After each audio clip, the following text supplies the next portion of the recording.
Mãe, você já pensou sobre o que é maternidade digital? Eu tenho pensado nisso. Será que pode usar tablet na missa? Vou perguntar para o Padre Anderson. Pergunta para o seu pároco aí. Mas vamos conversar sobre isso no nosso programa.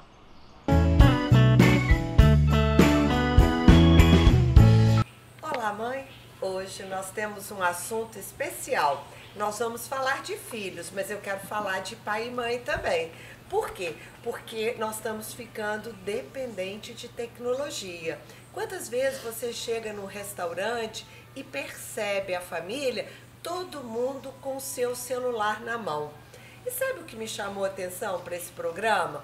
O meu neto mora comigo e ele me passou uma mensagem do quarto do lado, no lugar de vir conversar comigo. E eu queria conversar com essas mães aqui. Será que é só lá em casa que acontece isso? Ou na casa de vocês também? Acontece também. Como é que funciona isso? Então, eu mãe de adolescente, né? E eu brinco que a mãe se torna um pouco adolescente quando vem esse mundo digital, né? Porque eu aprendo muito com meus filhos.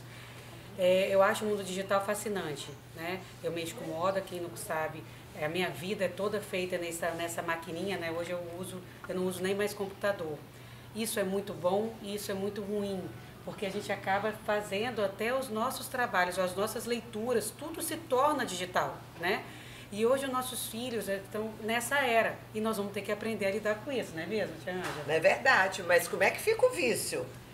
Pois é, o vício, com a tecnologia, ele deve ser abordado pelas mães e pelos profissionais como qualquer outro vício. A fisiopatologia não muda, o mesmo vício do alcoólatra, o vício da dependência química, assim também é o vício tecnológico. Então, do meu ponto de vista, a principal abordagem para a gente querer que nossos filhos não sejam viciados em tecnologia, nós precisamos, em primeiro lugar, dar o exemplo. Porque nós fomos apresentados a essa tecnologia em uma fase da vida diferente dos nossos filhos. A minha filha, eu tenho uma filha de 5 anos e uma de 8. Elas nasceram na era tecnológica.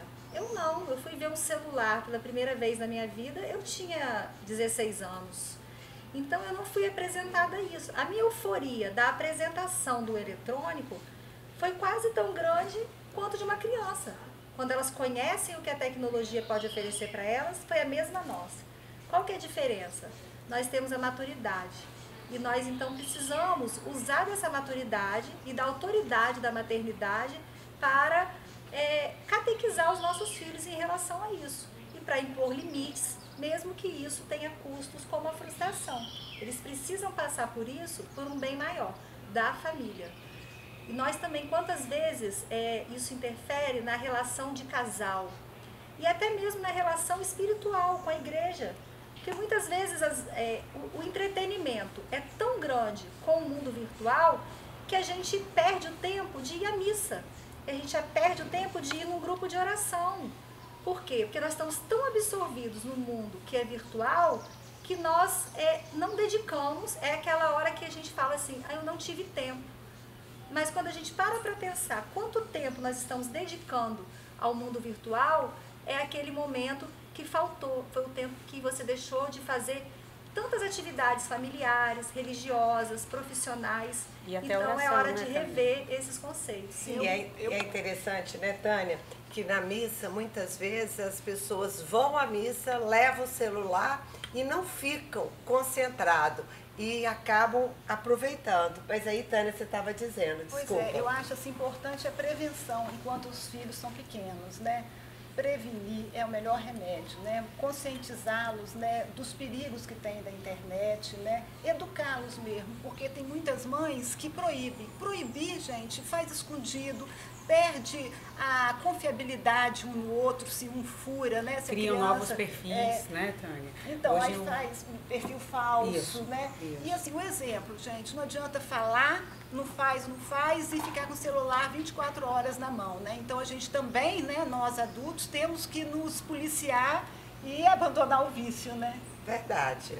E eu, como educadora, eu costumo dizer para os meus alunos que eu tenho médicos em sala de aula. Porque é uma emergência de estar com o celular na mão, como se fosse um médico com um paciente a ser operado. Não, professora, é rapidinho, é importante. Não, professora, só mais um minutinho, agora é minha mãe. E aí esse processo de estar com o celular na mão é o WhatsApp, são as redes sociais, é uma exposição muito grande para esses jovens. E nós, mães, temos que ter essa preocupação de realmente acompanhar o que o seu filho está vendo, o que ele está postando, quem são os amigos dele, porque a rede social ela é algo positivo, como você colocou, que é o seu ambiente de trabalho, mas é algo negativo, porque esse excesso de exposição desses jovens acaba muito interferindo no processo de crescimento e amadurecimento deles. E nós temos visto também uma questão muito forte, que é o assédio sexual pela internet. Nós não sabemos, muitas mães estão tranquilas, meu filho está ali quietinho dentro do quarto. Cuidado! Antigamente nós perdíamos os nossos filhos na rua. Hoje nós estamos perdendo nossos filhos dentro dos quartos, dentro de casa, e isso tem me preocupado. E sabe uma coisa que eu acho que é importante para esse nosso papo aqui? Qual a distância entre o entretenimento e o vício?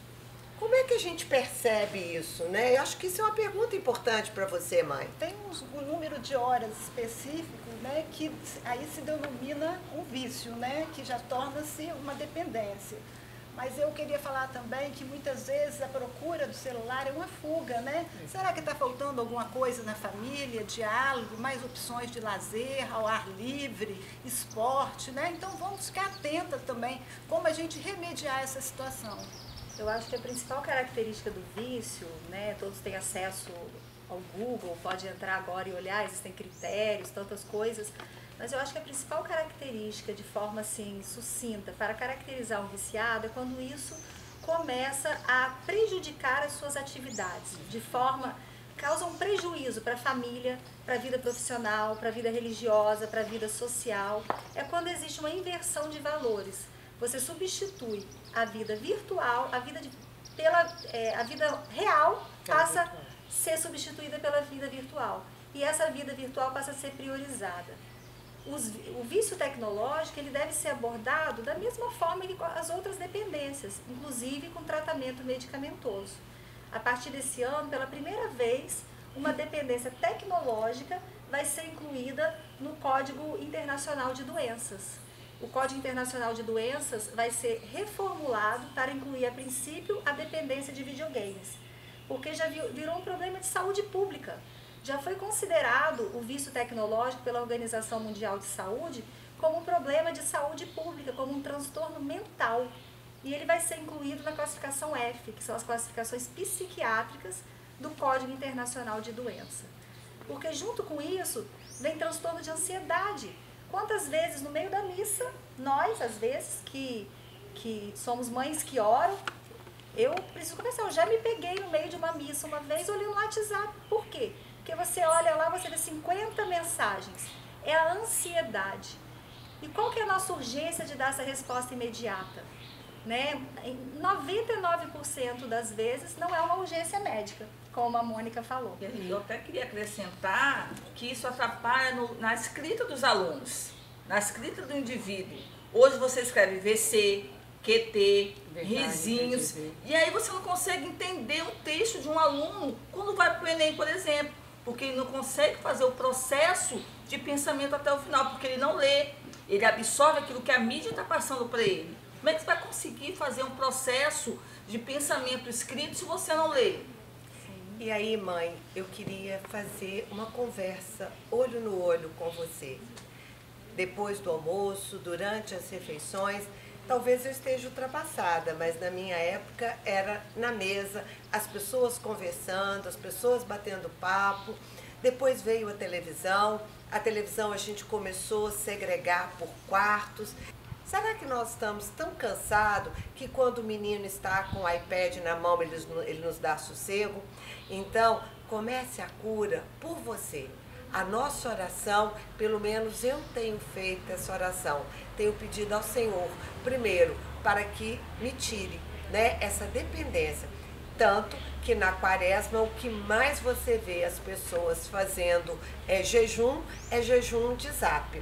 Ou seja, as pessoas estão percebendo que assim como doce, cigarro, bebida eram fonte de vício, também o tablet hoje é fonte de vício. E agora eu te convido a guardar o seu celular, o seu iPad e pedir ao Senhor mesmo. Feche os seus olhos, se coloque em oração. Fala, Senhor, eu quero te entregar todo o vício do meu filho, do meu neto, da minha família. Quero te pedir mesmo, Senhor, a começar em mim, que o Senhor possa tirar toda a dependência tecnológica, que eu possa saber usar com discernimento. Mas acima de tudo, Senhor, derrama o seu Santo Espírito e venha trazer cura para tanta solidão que é causa desta busca profunda desses celulares. Mãe, você que ora, esse é um pequeno ensaio. Você pode fazer isso diariamente. E hoje eu te convido a inscrever-se no nosso canal, curtir E compartilhar. E até o nosso próximo programa. Te esperamos. Até lá. até lá.